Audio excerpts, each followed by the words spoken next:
Boa noite a todos. Que os bondosos amigos espirituais nos assistam nesta noite, nos proporcionando momentos de reflexão e aprendizados para todos nós. Escolhemos o tema obsessão, que é um assunto inerentemente ligado à doutrina espírita, ou melhor, que o espiritismo pode falar com muita propriedade, porque se relaciona diretamente com a mediunidade, que todos a temos no sentido lato. E antes disso, queria dizer que eu fico feliz em ver crianças na nossa plateia, em saber que vem crianças para as nossas atividades espíritas. Fico feliz em saber que a casa tem dias reservados também com atividade para as crianças. Eu tenho duas, uma de 7 anos e outro de 5. Então a gente sempre fica muito feliz e sabe da necessidade de trazermos, engajarmos a nossa juventude. Então vamos tentar ajustar aqui os nossos termos. Muito bem, então a ideia de que os espíritos influenciam em nossas vidas é uma ideia já bem antiga até. A gente encontra isso em várias passagens bíblicas.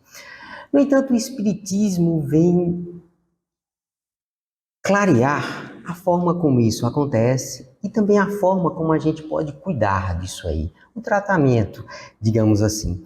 Já que a ideia de obsessão, que Kardec trata tanto em A Gênese, o Livro dos Médiuns e também lá no Evangelho, é a ideia de que um espírito persegue persistentemente alguém, via de regra com o objetivo de prejudicar. Como isso acontece? Quais são os tipos de obsessão e o que se pode fazer? Só quem é médium ostensivo é que está sujeito à obsessão ou qualquer um de nós? Algumas indagações. Quem tem mediunidade tem desvantagens ou vantagens em relação a esse processo? Como é que a gente pode identificar? Enfim, é um tema que dá para seminários, dias inteiros conversando sobre isso. Então, nos nossos 30 minutos aqui, vamos apenas levantar algumas questões, trazer algumas informações e remeter para algumas literaturas. Em um Livro dos Espíritos, Kardec indaga na pergunta 459, se os espíritos interferem em nossas vidas. E a resposta que eles deram para Allan Kardec é que frequentemente são eles que nos dirigem, sem que a gente tenha consciência disso. E como é que se dá esse processo de influência na nossa vida, no nosso cotidiano? É pelo pensamento. Quantas e quantas ideias a gente tem que não são nossas, que são sugeridas? A gente não consegue saber durante o dia. E parece que a providência divina quis que assim fosse, que a gente não soubesse. Deixando para cada um de nós a responsabilidade e o mérito por acatar ou não determinadas ideias e determinadas sugestões. Então, se me vem uma ideia para fazer algo mal, algo errado, e eu rechaço, recuso essa ideia, mérito meu. Já se o abraço e acalento aquela ideia de raiva, de ódio, de vingança, enfim, culpa minha, responsabilidade minha. Embora aquele que me influenciou nesse sentido vai ter também sua parcela de responsabilidade, mas liberdade nossa de acatar ou não essa sugestão. Da mesma forma, as sugestões para o bem, para fazer a coisa certa, para seguir o caminho correto, para mudar a postura de vida, para ter melhores hábitos. Se acatamos essas ideias, mérito nosso. Se não acatamos, demérito de cada um. A literatura espírita é farta de exemplos, de ilustrações desses processos, de como os espíritos interferem em nossas vidas e os motivos pelos quais interferem. Então, os espíritos que ditaram obras, eles contam histórias, e são muitos casos, seja obras psicografadas por Chico Xavier, principalmente as de André Luiz, obras psicografadas por Divaldo, principalmente Manuel Filomena de Miranda, obras de pesquisadores, pessoas que trabalhavam nas atividades de doutrinação, como Hermínio Miranda, Hermínio Correia de Miranda. Tem muito conteúdo a esse respeito. Mas, de um modo geral, o que a gente sabe é que os espíritos, quando se ligam a alguém, para de algum modo acompanhar de modo persistente e voltado a prejudicar aquela pessoa, isso, via de regra, tem relação ou com afinidade. A pessoa gosta de determinado modo de vida e aquele espírito também se afiniza com aquilo ali, um determinado vício, com determinada postura. Então, tem ligações que estão por afinidade. Tem outras ligações que vêm de vidas passadas, em que o comportamento do encarnado atualmente, no passado, causou prejuízo para aquele espírito naquela vida. E o tempo se passou e o espírito ficou preso ainda naquela ideia de se vingar de quem lhe causou algum mal. E aí, na presente encarnação, a pessoa está aqui, não se recorda do que passou na vida anterior, mas o espírito se recorda. E ele identifica que mesmo a pessoa estando no outro corpo, mas é o mesmo espírito. Ele tem as lembranças no inconsciente. E vem as perseguições com esse desejo de vingança, em razão de algo que aconteceu no passado. Naturalmente, também os nossos estados mentais,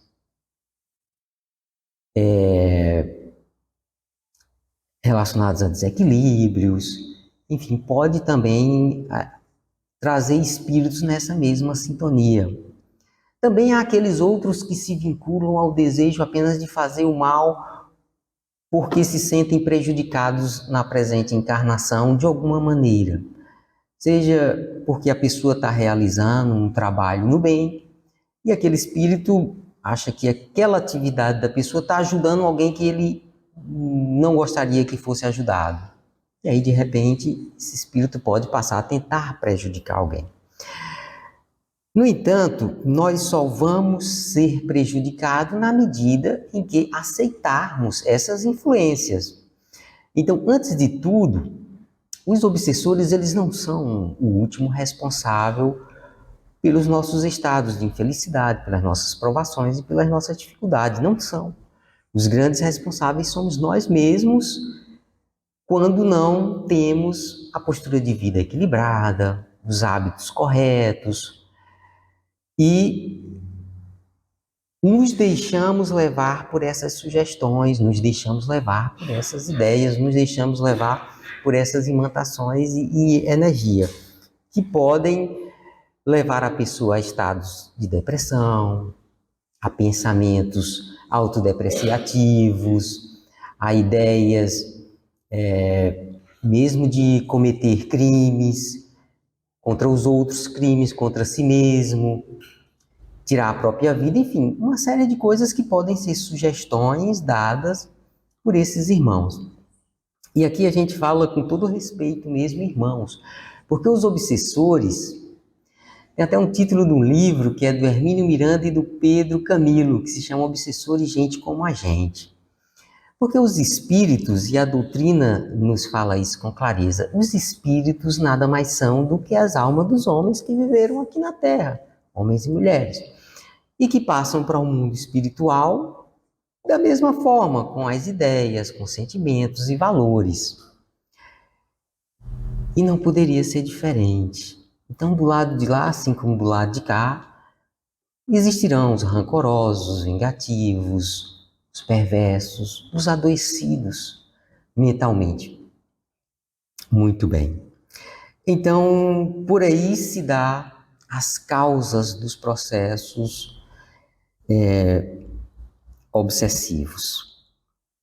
Allan Kardec, ele desenvolveu no Livro dos Médiuns e também no livro A Gênese, os chamados tipos de obsessão, que são muito conhecidos, né? Que a gente fala bastante na obsessão simples, a fascinação, a subjugação e a possessão. Mas aqui cabe ressaltar que essa classificação, quando Kardec fez, e nessas obras em que ele trabalhou, ele estava pensando nas atividades que ele desenvolvia na Sociedade Parisiense de Estudos Espíritas, que eram atividades voltadas para estudo. Então, tanto havia mensagens que vinham espontaneamente, que os médiuns recebiam, como tinha também as evocações. Kardec chamava a presença de determinados espíritos, São Luís, Santo Agostinho, pessoas que desencarnaram, pessoas que eram do grupo espírita,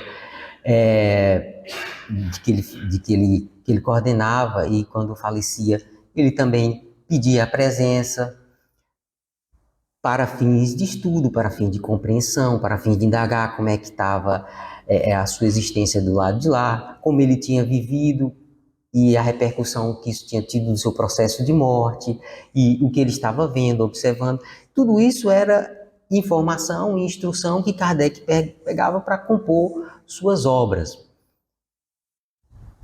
No sentido de que o Espiritismo tem esse lado científico, experimental, construído a partir das informações trazidas pelos espíritos nessas investigações que Kardec fez. Muito bem.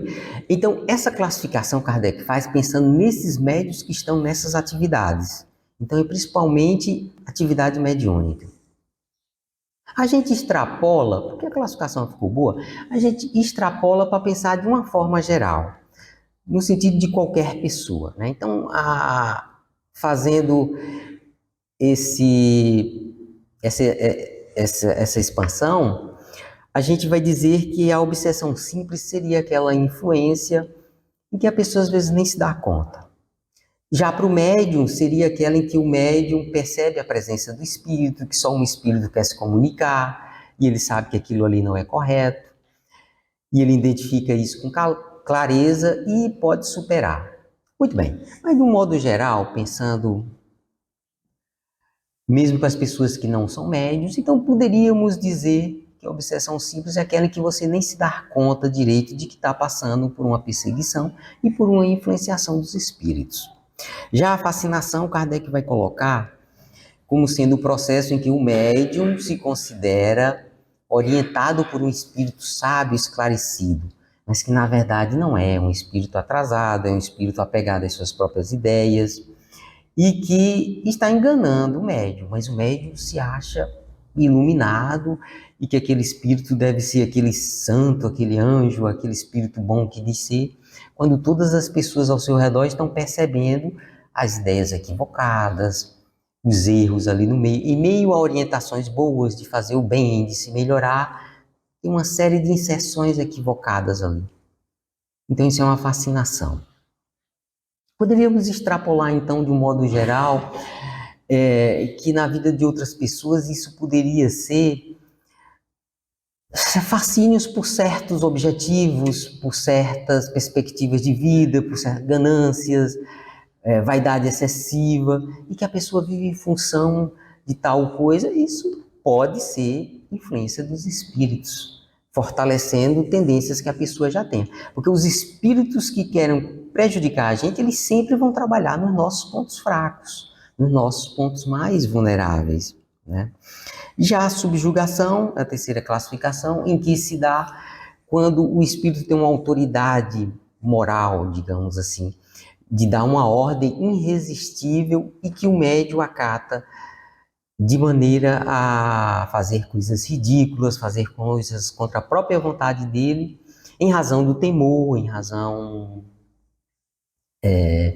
de uma subserviência, de uma obediência mesmo cega e irracional ao espírito que ele percebe. E a possessão, que nas primeiras duas obras de Kardec, no Livro dos Espíritos e no Livro dos Médiuns, Kardec vai entender que não tem possessão e que só existe subjugação. E que o que chamam de possessão seria, na verdade, apenas uma subjugação. E ele vai explicar até porque possessão na ótica espírita não existe, porque não existiria demônios, não existiria seres voltados para o mal. Sempre seriam espíritos atrasados, perversos, mas espíritos que um dia serão bondosos quando desenvolverem seus potenciais. Muito bem, então Kardec, nessas duas obras, ele traz essa ideia. E aí, tempos depois, ele observa outros fenômenos, observa outros casos, e ele volta atrás, publica isso na Revista Espírita, e lá em A Gênese ele já organiza as ideias, dizendo, não, de fato existem processos possessivos que seriam aqueles em que o espírito detém, de fato, assume o controle corporalmente da pessoa, né? Então, certamente alguém com faculdades mediúnicas e que a situação dessa influência espiritual se agravou de tal maneira que o espírito consegue se servir do corpo da pessoa por um determinado tempo, como se fosse o corpo dele próprio. Então, na literatura tem vários exemplos disso, até no Fantástico teve um caso, em 1982, de uma menina que um primo dela falecido, afogado, era uma criança que não sabia andar de bicicleta, essa menina, né, não sabia nadar, e no dia amanheceu e os pais estranharam, se comportando de uma maneira absolutamente distinta, andando de bicicleta, se jogando na água, nadando e dizendo ser uma outra pessoa, ser aquele parente distante, fulano de tal. Então isso está até no YouTube ainda. E passou-se quase uma semana, e a família dá-lhe orar, rezar, depois o caso terminou bem. Né? Aí na reportagem até aparece o Chico Xavier falando, dando os esclarecimentos, a nossa versão. Então, a ideia de possessão é um controle quase que total do corpo durante uma parte do tempo. Durante uma parte do tempo, porque jamais um espírito assumirá o nosso corpo para toda a vida, jamais, porque o nosso corpo ele está intimamente ligado ao nosso espírito, né? Então, o que existe aí na possessão seria um afastamento do nosso espírito momentaneamente, uma assunção do espírito que está possuindo, então. Mas são casos bem raros no meio espírita, né? A gente é bem difícil ver esses casos, embora eu me recorde, eu sou cearense, né? Então boa parte do que eu iniciei na doutrina espírita foi numa cidade lá em Limoeiro do Norte, Ceará. E a fundadora da casa, uma senhora já, quando eu era jovem, ela já faleceu, a senhora Rosália, ela já era uma senhora e tinha uma autoridade moral enorme. Então eu cheguei a presenciar, né, pessoas adentrando na casa espírita, assim, 4, 5 homens segurando uma jovenzinha magrinha, assim, mas difícil de conter, e traziam ela, ali sentava, e a dona Rosália dizia, pode soltar, deixa ela aí que eu quero conversar. E ela tinha um jeito muito peculiar, né, e dava suas lições morais e orientava tanto o espírito como a pessoa. E de fato os homens soltavam, querem que solte mesmo? Ela vai aprontar aqui. Não, pode soltar que ela vai ficar quietinha e vai me escutar. E escutava. Mas tirando isso aí, poucas vezes eu vi. E há muito tempo eu trabalho já no meio espírita. E nas atividades mediúnicas também, né? Então, são acontecimentos raros. Agora, as obsessões simples, essas sim, nos preocupam mais. Porque são as influências do dia a dia e que muitas vezes a gente não se dá conta, que interferem no nosso lar, no nosso casamento, no nosso trabalho, às vezes tendo a gente como alvo, às vezes tendo outras pessoas ao nosso redor que são mais fáceis de influenciar. Eu falei na questão do pensamento, sim, de fato, é o principal veículo dos processos de influenciação.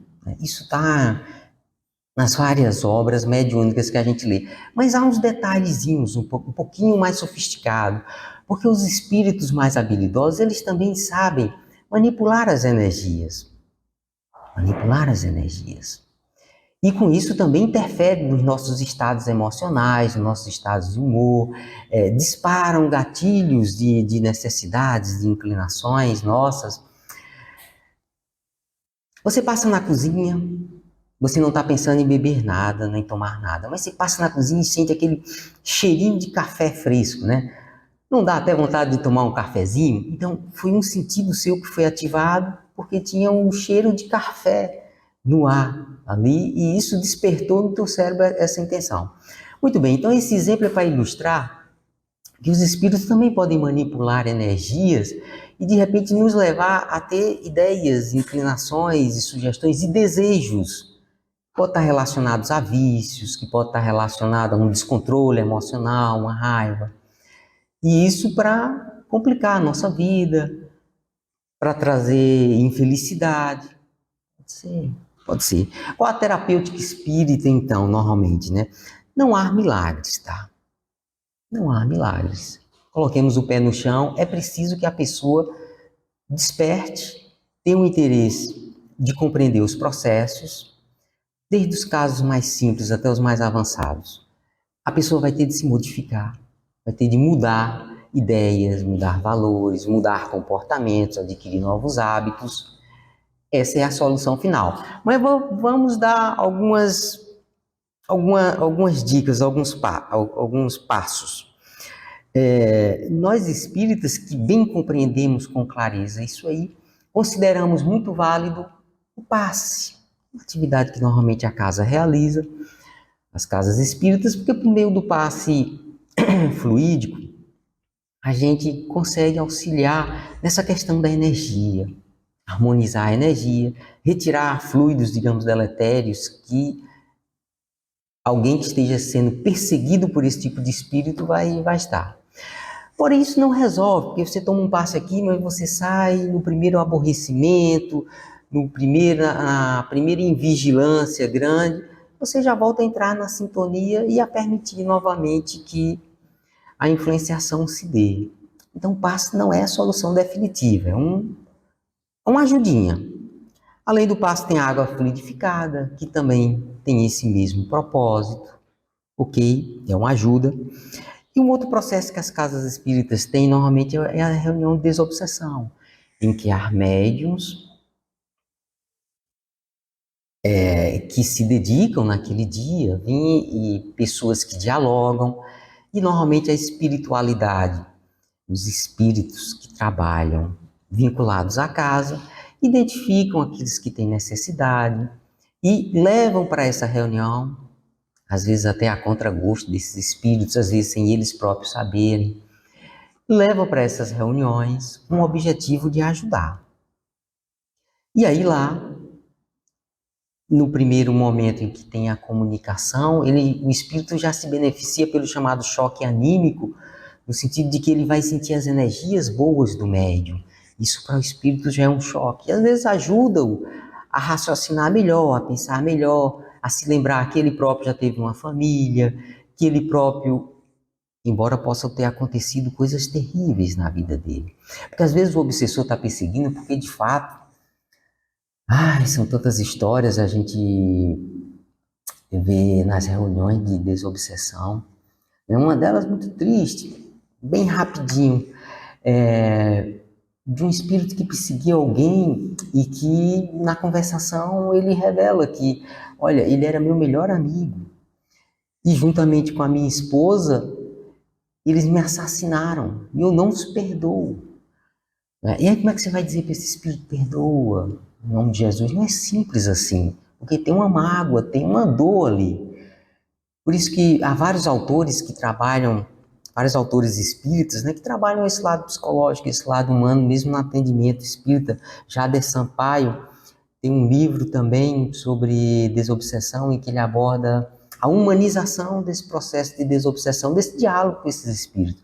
Porque às vezes há situações muito dolorosas do passado que têm de ser resolvidas, né, mas que a gente tem de compreender que às vezes há questões muito dolorosas mesmo.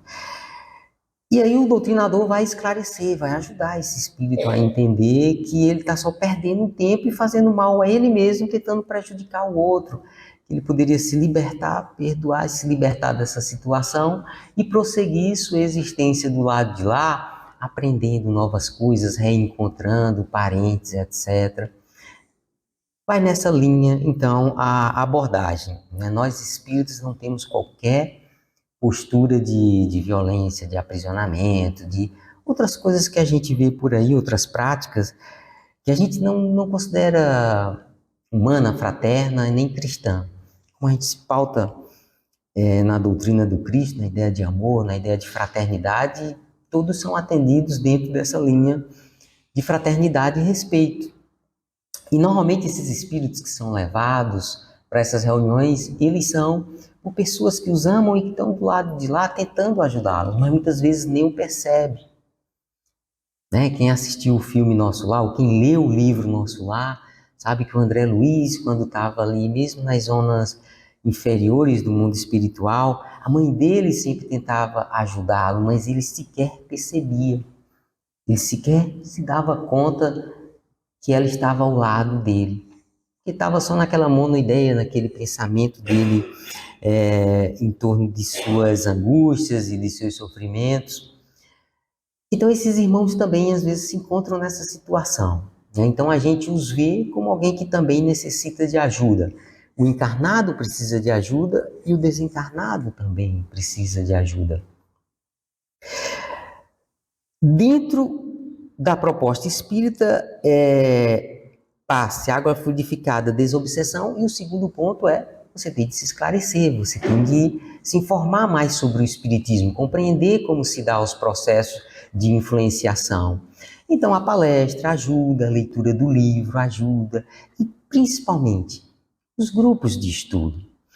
Aqui a gente está batendo um papo assim bem rapidamente sobre o assunto, mas eu não consigo interagir com vocês devem ter perguntas, a gente não vai conseguir, até porque não teria tempo para isso. Já nos grupos de estudo da casa, com certeza vai haver espaço para debater, para conversar, para tirar dúvida e para conhecer a obra de Allan Kardec. Normalmente, pelo menos as 5 obras principais, dentre as mais de 20 que Kardec tem. Pelo menos aquelas 5 mais conhecidas, estudar, debater, conversar. Então, é uma maravilha, né? Reforço, então, esse convite, já soube que a casa tem os grupos de estudo, né? Então, vale a pena se engajar, tanto para quem não conhece nada, como mesmo para quem já conhece, já estudou, porque novas informações vão surgindo, novas obras, novos entendimentos, então, novos temas, né, da atualidade. Então, é muito bom estar nos grupos de estudo. Além desses pontos que conversamos, eu poderia trazer outros aspectos que a ciência pode nos ajudar, porque assim, não tenhamos ilusão de que só os espíritas vão ajudar em processos obsessivos. Processos de influência espiritual existem em todo mundo, em pessoas crentes e não crentes, em pessoas de várias religiões, e elas são ajudadas de diversas maneiras, por diversas formas, nos diversos locais. Então, nós temos uma proposta, temos uma clareza, até diria sem falsa modéstia, que o espiritismo tem uma das melhores tecnologias para ajudar em termos desse problema. Mas há outras práticas que podem ajudar as pessoas a encontrar paz, a encontrar equilíbrio e conseguir se defender muito bem disso, né? Para além desses que eu já mencionei, envolvendo o autoconhecimento, o conhecimento do conteúdo espírita propriamente dito, também o autoconhecimento por meio de psicoterapia, né, indo no psicólogo. Há outras práticas que podem colaborar, como, por exemplo, a de meditação, mindfulness, que é a atenção plena, em que a pessoa aprende a dominar as emoções, a perceber o que se passa em si. Então, esse pode ser um caminho também para a pessoa encontrar estados de equilíbrio, de paz, de ser mais produtivo. E se a pessoa está bem, ela não vai se sujeitar a mais influenciações. Outros cuidados, por exemplo, existem teóricos abordando a questão da comunicação não violenta. Se vocês procurarem no YouTube, vocês vão ver isso. Que às vezes no dia a dia, a gente interage com as pessoas de uma forma inadequada. Então existem psicólogos, existem estudos sobre esse assunto, a necessidade da gente aprender a ouvir e aprender a falar. Estou dizendo para as pessoas fazerem cursos para ser psicólogo, não é isso. É apenas aprender algumas noções relevantes sobre esse assunto, né? E daí, naturalmente, ter uma vida saudável, com exercícios físicos e evitando coisas que nos fazem mal, né? Hoje em dia, a gente tem tanta informação a respeito, por exemplo, dos malefícios do álcool. Não estou sendo Caxias aqui não, mas as últimas informações que a gente tem é que pelo menos 7 tipos de câncer são causados pelo álcool, né? Tem até proposta de agências de saúde em outros países pedindo para que nas garrafas sejam colocadas, tipo aquilo que tem no Brasil aqui para os maços de cigarro, né? Isso aqui causa câncer assim, causa câncer assado, faz mal. Os maços de cigarro, a mesma coisa nas garrafas de bebidas alcoólicas, porque hoje pelo menos 7 tipos de câncer é certo que ele causa. Se vocês procurarem essa informação na mídia, vocês vão achar várias reportagens a respeito disso. Então, tentar ter uma vida mais sóbria, mais saudável, alimentação mais saudável, né? Praticar caminhada, exercício físico. A gente considera isso uma boa prática dentro do pacote da vida saudável, em que a gente fique bem para não estar se deixando influenciar facilmente por mais ideias, por mais sugestões, né? E uma última coisa, que é uma prática espírita, uma cultura espírita, que é muito bacana, é o hábito da prática do evangelho no lar, que é a ideia de levar um dia, escolher um dia, uma hora, para fazer uma leitura, né? Há várias pessoas que entendem formas diferentes de fazer o evangelho no lar. Eu, particularmente, vejo assim uma forma sem muito ritual. O importante, do meu ponto de vista, o importante é você ter ali um dia, um horário em que você pegue uma obra, o evangelho normalmente, mas nada impede que seja uma outra obra com conteúdo moral, e que você tire ali para fazer uma prece, para abrir, para ler, e depois conversar. Se você é casado, ou se mora você, sua filha, ou seu filho, ou enfim, ou se mora sozinho também, faz sozinho, não tem problema. E faz uma prece, agradece, né? Deus, os espíritos, pede a presença deles, o apoio deles, porque isso aí pode fazer que vire uma rotina, e até os amigos espirituais também entram nessa agenda e comparecem, e ajudam, e apoiam, e é um momento então em que a gente quebra aquela rotina do dia a dia, de trabalho, de afazeres. Então é algo também bem bacana para se pensar em termos assim dentro desse pacote de tratamentos e cuidados profiláticos, preventivos e de tratamento dessa questão das influências espirituais perversas, adoentadas, né? Acho que eu já estou aqui no limite do meu tempo, então as reflexões que eu gostaria de trazer eram essas. Lembrando então que a gente tem uma vasta literatura a respeito. Quem se interessar, quiser aprofundar no assunto, eu recomendo alguns autores, né? O Hermínio Corrêa de Miranda tem muito conteúdo sobre isso, Sueli Caldas Schubert também. E os médios, tanto Chico Xavier como Divaldo, têm várias obras tratando também sobre esse assunto. Espero termos tido momentos de reflexões proveitosas. Muito obrigado pela atenção. Tá? Que Jesus ampare, proteja todos. Muito obrigado.